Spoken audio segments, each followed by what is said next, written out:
Hello, Life Vantage. This is Darren Jensen. We're coming to you live from our Indianapolis event, our biohacking event here. And I've got with me Dr. Michael Breus, who's an expert in sleep. And we're glad to have him with us today. Before we get started, as we normally always do, we give away some of our logo gear. This is a cool hoodie. It's with biohacking on it, a biohacker hoodie. So if you'd like to be in the drawing to receive one of these, just comment in the comment section with your name, your city, your state, or country where applicable, and we'll get you one of these. All right, with that said, let me read you a little bit about Dr. Breus's background. So Dr. Michael Breus, he is a clinical psychologist and both a diplomat of the American Board of Sleep Medicine and a fellow of the American Academy of Sleep Medicine. He was one of the youngest people to have passed the board at age 31 with a specialty in sleep disorders. He is one of only 168 psychologists in the world with his credentials and distinction. Dr. Breus is on the clinical advisory board of the Dr.oz show and appears regularly on the show.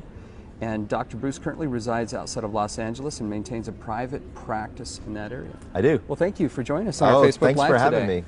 Well, you just finished a presentation.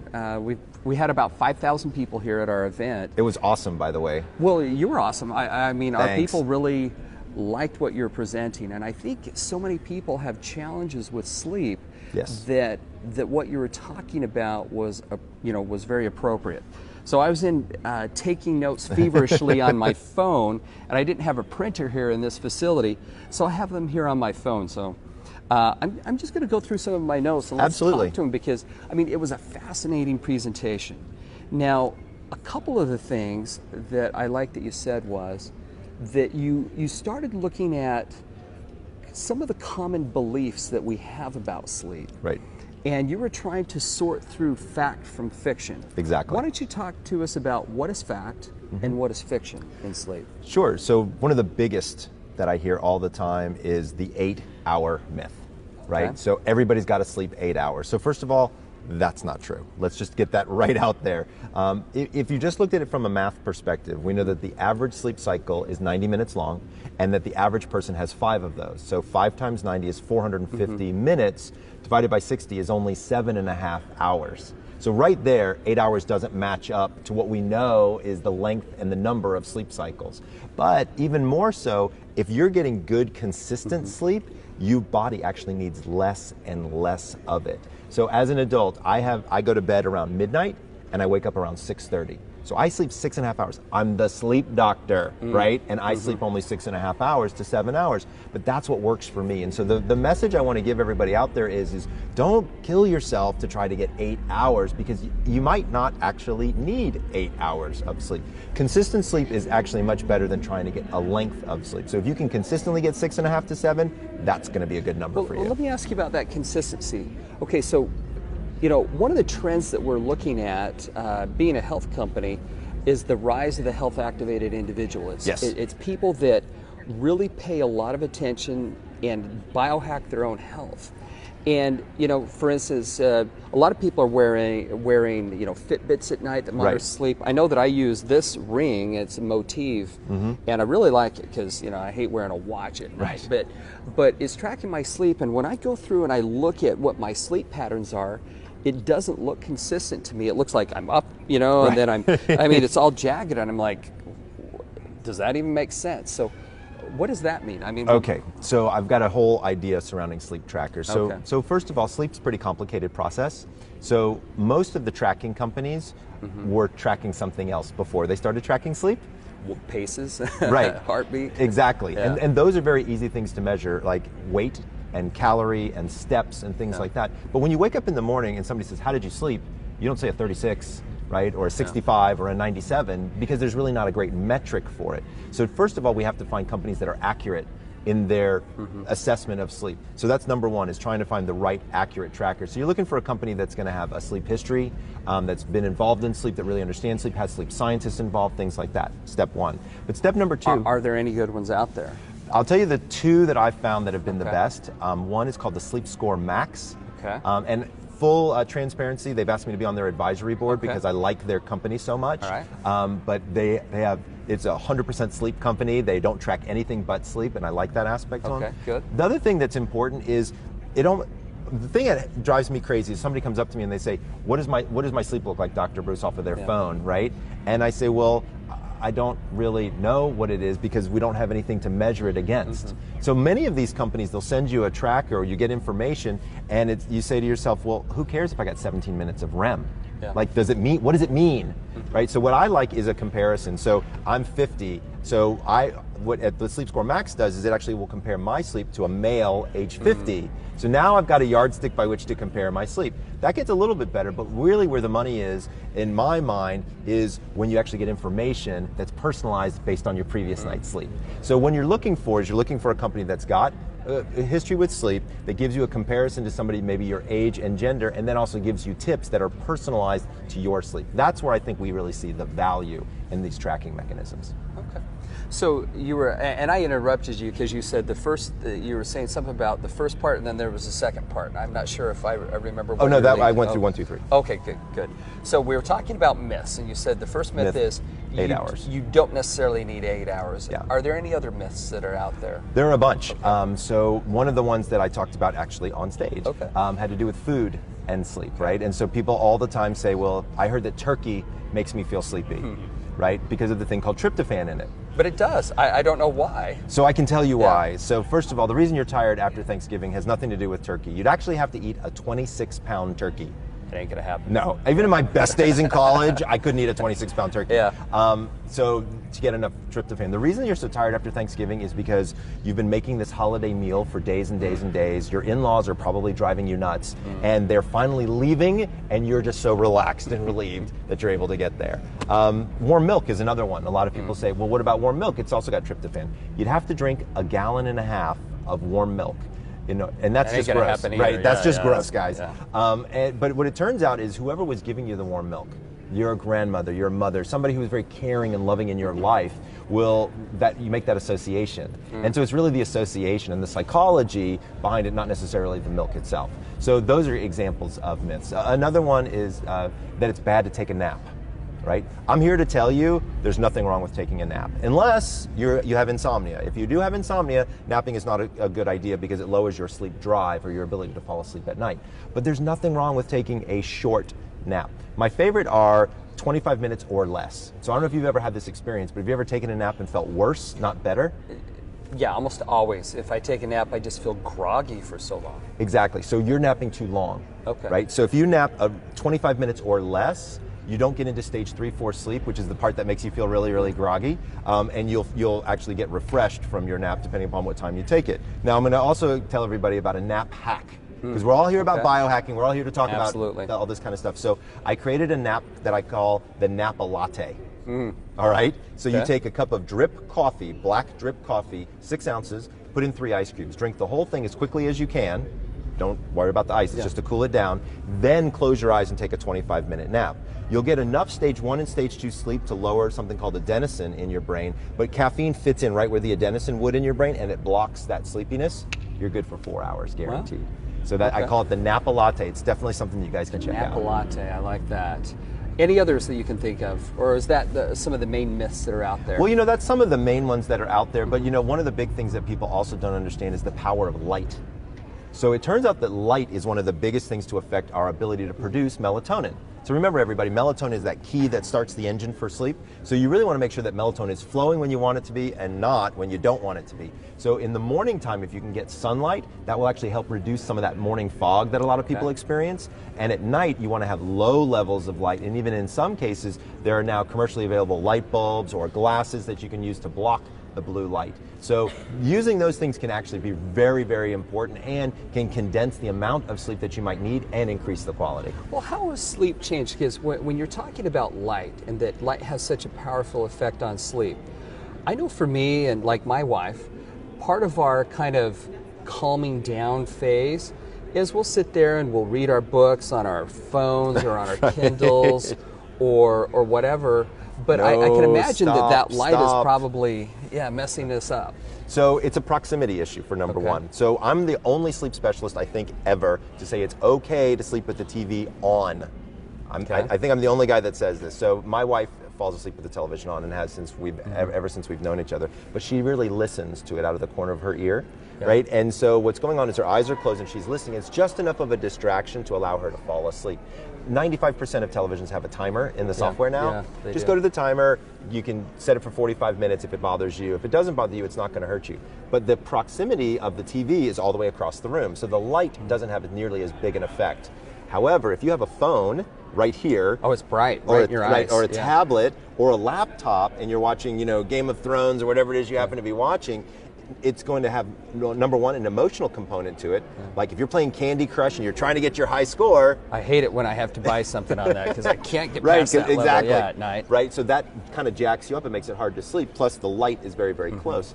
So I say TV okay, but handheld devices not so good. And there was actually a study that just came out this week showing that the night shift, which is the software that now is being used in some of these devices, actually does not help with melatonin at all. Well, okay, so you're talking about the TV light is okay. Yep. Now, I've heard it in the past, and I'm not an expert on sleep by any means, but I've heard that if there's any type of light in the room, it can disrupt the learning potential of children or something. What is that all about? So kids are very different than adults. So first of all, when we think about light, remember it turns off the melatonin faucet in our brain. And during sleep is when our memory really starts to consolidate. So we take information from our short-term memory and put it into our long-term memory. And light prevents that from going on because it prevents sleep. So for kids, it's really good to have as many electronics out of the bedroom as you possibly can. Now, I know that can be hard because kids use their computers for school or their phone for social media, but in our house, we kind of have an electronic curfew about an hour before they go to bed. So if my son, who's 16, is going to bed at 10, around 9 o'clock, we say it's time for the electronic curfew. Now, is that easy to institute? I got a 16-year-old boy, it's not so easy to institute, so I actually go and turn off the router in my house. You can time those. Yeah, you can time. Click, boom, we're down. And he's learned very quickly that that's kind of what we're going to be doing. And now it's really interesting is he kind of appreciates it. So if he goes to spend the night at a buddy's house or whatever and internet is going all night long, he's kind of like, I want to put my phone away and get some rest. Yeah, I have 5 kids. Some of them are older now, but I do have a 16-year-old and a 13-year-old. Yeah, we're in the same boat. And what we've done is that, similar to you, we noticed that they didn't get good enough sleep when they left their electronics in their room. So what we've done is we instituted the same curfew, but they bring their electronics down to our room and we plug them in and we keep them down there because if not, they're always tempted. You can turn the router off, but they're still LTE. On their they'll phone. figure it out. They'll figure it out. Absolutely. And so we just get rid of it, and now I think they appreciate it too. I think they do. I think they don't like the discipline at first, but also once they see, it's kind of nice to kind of remove yourself from all that social stimulus and all that information coming in, and you don't need it at night. I actually need a curfew put on me because you get into what do they call it, a scroll hold on Facebook, just going through it. Right. And yeah, I find that disrupts my sleep. Absolutely. Yeah. Now, you were saying that people don't require the same amount of sleep always. For me, it's always been, I think, similar to what you were saying with you. Typically 6.5 hours is good for me. But what about people who travel a lot? For instance, I normally live in Utah, so that's mountain, and we're in Indianapolis, which is eastern. And I really find that 2-hour shift is worse than when I go to Asia and it's a 12-hour shift. Right. Because that 2 hours, it's just, how do you get over jet lag? Okay, so I use 3 to 4 different components for jet lag, and it depends on, there's a couple of different factors. So one, it depends on the direction of travel. Okay. So it does. It does. Yeah, I'm curious to understand why, because for me, always going west was easy, east was terrible. Yeah, so the saying that I tell people is east is least and west is best. Okay. Right? So you already said it for me, yeah. which is perfect. So here's what happens is when you're traveling, so let's make it simple. Let's say you're going from New York to LA, right? Traveling west. All you're asking your body to do is stay up later. Right, because of the time zone differences there. However, if you're going from Los Angeles to New York, you're asking your body to go to bed earlier. So if I told you go to bed at 7:30 tonight, it's probably not going to happen, No. right? So that's the difference, is the direction of travel has a big factor on you. Also, the number of time zones that you cross. It turns out that your body will naturally adjust one time zone per day. So if you're only going to be gone for 2 or 3 days, it almost doesn't make sense to try to adjust your schedule. But if you're going to be gone longer than that, and a trip to Asia would be an example of that, then I actually create jet lag schedules for people where I pick the timing of the flight, I pick when should they nap on the flight, and I pick when they should wake up, when they should get their light exposure. And I can reduce jet lag down to almost nothing, depending upon the number of time zones. I had a Saudi Arabian princess is one of my patients, and she would come from Saudi Arabia to Los Angeles, and she would have 7 or 8 days of jet lag because she was crossing 14 time zones, and we got it down to a half a day. Wow. Which is pretty cool. That's good. Yeah, so how do we really do it? We use light therapy and melatonin. So melatonin, for people who don't know it, is a hormone, and it's available, commercially available. You want to get between 0.5 and 1.5 milligrams. 95% of melatonin is sold in an overdosage format, 3, 5, or 10 milligrams. Way too much. Okay. 0.5 milligram to 1.5 milligrams taken 90 minutes before you want to go to bed. So in your situation, if you're traveling for 2 hours, right, depending upon what direction you're traveling in, you might take your melatonin an hour to an hour and a half before you want to go to bed in your new destination, and that will help peak your melatonin levels and bring your body that way. Then in the morning, use bright light to turn off the melatonin faucet, right? So we're turning it on at night and we're turning it off in the morning by using melatonin at night and light in the morning. And that's the basics behind it. We also have strategically placed caffeine for people depending upon the number of time zones, as well as strategic napping. Okay, another big question I have, other than with the jet lag, I know that a lot of people run into hangovers. Yes. Okay, so I know that you spoke to us here a little while ago about hangovers. What are they caused by, and how do you overcome those? So when you talk about drinking, and drinking alcohol in particular, alcohol is a diuretic. So once you start going to the bathroom, you just keep going and going and going, and so you really become fairly dehydrated. So one technique I have people use is what I call a glass for a glass. So for every glass of alcohol, you have 1 glass of water, right? So number 1, it fills up your stomach. Number 2, it keeps you from being dehydrated. Second thing to remember is that the average human body, it takes them approximately 1 hour to digest 1 alcoholic beverage. So if you have a couple of glasses of wine or beer with dinner, you want to give, let's say you stop at 8, then you want to give yourself 2 hours and not have lights out until 10. Otherwise, it's going to affect your sleep. We now know that there's a really big difference between going to sleep and passing out, right? And so passing out involves alcohol too close to bedtime. Alcohol may make you feel sleepy, but believe it or not, it keeps you out of the deeper stages of sleep, stages 3 and 4, which is that physical restorative sleep, and that's part of the reason that you feel so bad. The other part is dehydration. So by doing the glass for a glass and then doing the timing, you can avoid a hangover almost completely. A couple other really interesting tricks: coconut water. There's been 2 studies to show that that's been very helpful, and also taking magnesium and vitamin B the next day to replace is also a really good idea, and it helps with hangovers as well. All right. Well, this is a biohacking conference, and how can I biohack my sleep? I mean, you went through a number of tips. How do I biohack my sleep? So the easiest way to do that is, number 1, start with your wake-up time. Okay. Most consistent thing in your sleep schedule is your wake-up time. If you wake up at 6:30 during the week, I want you up at 6:30 on Saturday and 6:30 on Sunday. That's tough. I know, it's not fun. I know. I'll give you 25 to 30 minutes leeway, so if you want to sleep till 7, that's fine. But as soon as you sleep more than about a half an hour longer than your normal wake-up time, your whole circadian rhythm wants to shift. So you might have experienced this before, where you stay up late on Friday, sleep in on Saturday. Stay up late on Saturday, sleep in on Sunday.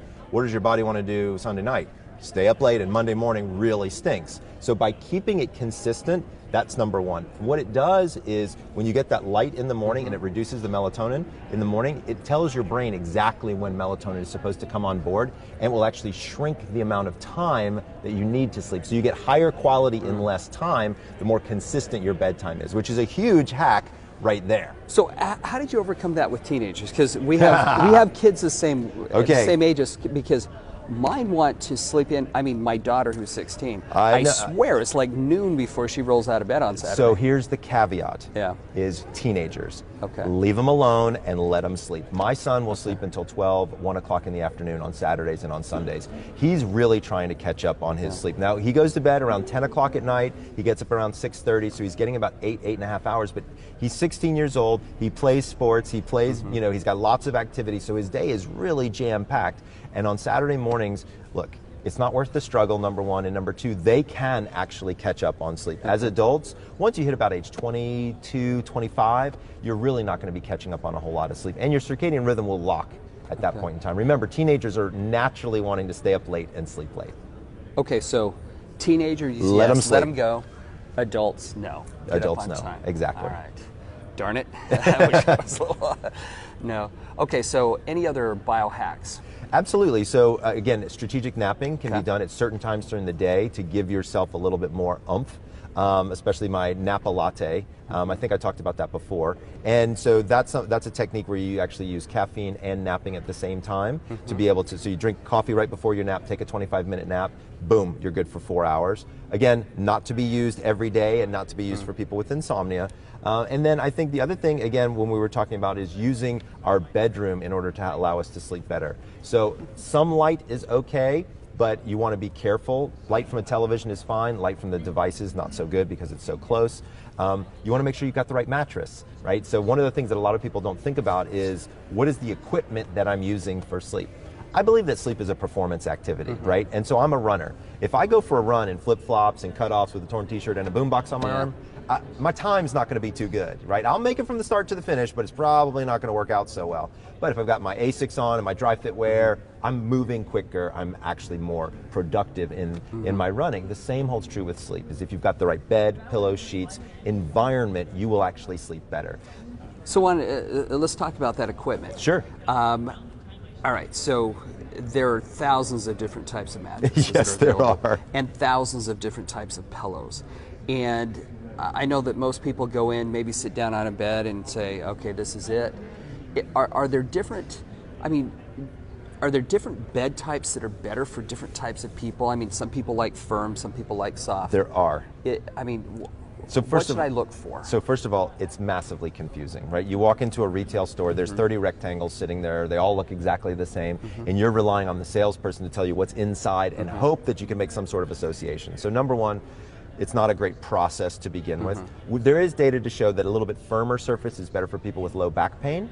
When there's more than 100, 150 pound weight difference between the two people, you really have very different support characteristics that are necessary. So as an example, if you've got a lot of weight difference between you and your bed partner, an air bed might actually be better for you because you can change the air baffles inside to make one firmer and one softer. Now, if you don't want to go out and have an air bed, what I have a lot of my patients do is they buy one firm bed and then they add a topper to one side that's only 2 inches of, let's say, latex or foam that's a little squishier. So that way that person kind of gets their, soft but still firm, and this person gets their firm if that's what they're looking for. A lot of it is personal preference, but again, you're thinking about back pain. The other thing that you want to think about is neck pain and upper shoulder pain. If you wake up in the morning with a crick in your neck or kind of, need to stretch out your shoulders, that actually means you need a new pillow, not a new mattress. So I talk to people about pillows all the time, but you need to think about what is your starting sleep position. So if you're a back sleeper, your pillow is going to be very, very thin because you don't want it to pitch your head forward to make it difficult for you to breathe.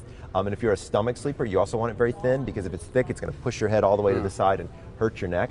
But side sleepers actually need a thicker pillow to make up for the space between the outside of their shoulder and their ear. So depending upon your starting sleep position, picking the right pillow can actually make a big difference. I hadn't thought about that because I'm a side sleeper, so I'm always kind of stuffing the pillow up because my shoulders are so broad. No, I'm just kidding. But no, it's just that my head was. So if you're stuffing your pillow, you need a new pillow. Yeah. Like I'm telling you now, and a lot of people don't think about it, but you should be changing your pillow out about every 18 to 24 months. If it's a squishy pillow, if it's one of those memory foam kind of thick block pillows, those can last for about 4 or 5 years usually. But remember, your neck and body changes faster than these materials wear out. No mattresses don't turn to dust one day. There's no turkey timer on the side that pops and says, hey, it's time to remove my mattress. But your body will really start to tell you. If you're waking up stiff and sore more than 1 or 2 mornings a week, not necessarily from a workout that you did the day before, it's probably time to start looking at your sleep equipment. So let's say that I'm having troubles, that I'm always waking up tired, or that you're feeling exhausted throughout the day. I mean, this could be sleep apnea, it could be other problems.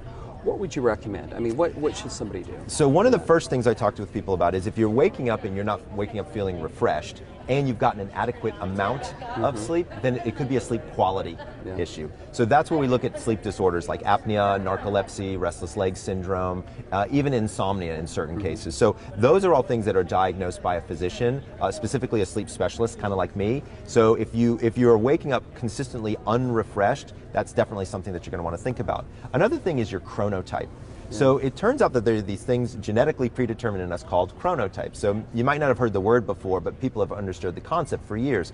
I'm talking about early birds versus night owls. So sometimes when somebody's a night owl, like you said you are, right, you have a tendency to go to bed late and you still wake up fairly early. But I've got a lot of people who go to bed late and want to wake up late, and that's why they feel exhausted in the morning. So going to sleep in line with your chronotype can turn out to be really important. If people want to learn what their chronotype is, they can take my quiz, which we had everybody here take the quiz. And we'll put that into the kind of the questions section on this. We'll get that posted up so that you can click on it and take the quiz. Yeah, absolutely. Because I didn't know what my chronotype was. It said bear, but we were talking about, you know, because I go to bed late, but I get up early. Right, you're a late bear. A late bear. Right, so the chronotypes are lion, which are my early people. They're waking up at 5:30 in the morning. I don't like that type of people. I was saying on stage, like, the only thing I hate worse than mornings are morning people. Yeah, they're always just the too ones damn saying, chipper. yeah, they're like, yeah, let's have that meeting at 6 a.m. Are you kidding me? Right, no thank you. Yeah. Those are my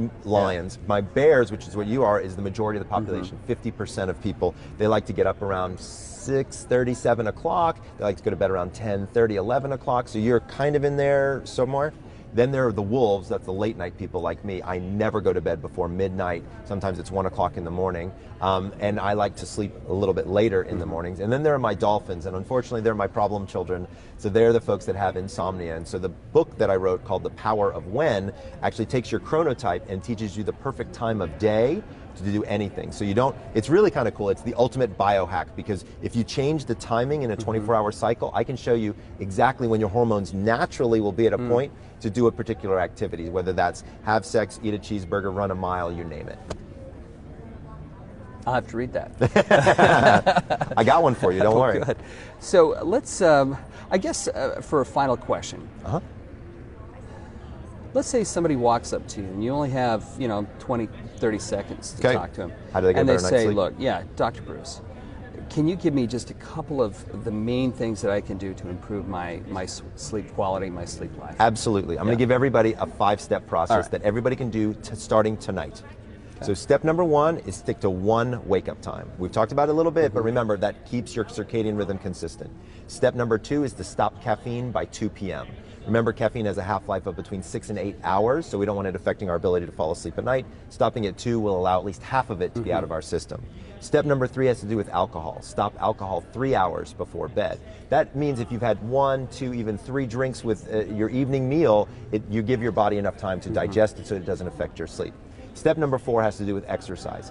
The best way to improve the quality of your sleep is daily exercise. But some people get a little jazzed up from exercise, so if you can, avoid exercise about 4 hours before bed. Okay, yeah, I was going to ask you, okay, is that in the morning, is that in the evening? Yeah, just avoid it before bed for sure. And then step number 5 is, I say, give the sun a high five every morning and get 15 minutes of sunlight in the morning to reset that circadian clock each morning. So remember, step number 1 is one wake-up time. Step number 2, stop alcohol by 2 p.m. Step number 3, stop caffeine by 2 p.m. Step number 3 is stop alcohol 3 hours before bed. Step number 4 is no exercise 4 hours before bed. And step number 5 is to give the sun a high five every morning. I like that.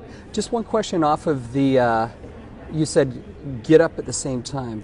Does that include going to bed at the same time? Is that as important? It's not as important, right? Because look, on Friday night, you want to go out with your partner, your significant other, you want to go have dinner, movie, whatnot. You're going to stay up a little bit later, but wake up at the same time. I promise it will work. All right. Well, Dr. Breus, thank you for joining us. This has been great. Thank you. Right. Thank you, everyone, for joining us. And next week, we'll have another Biohacker series. So we'll see you then. Bye.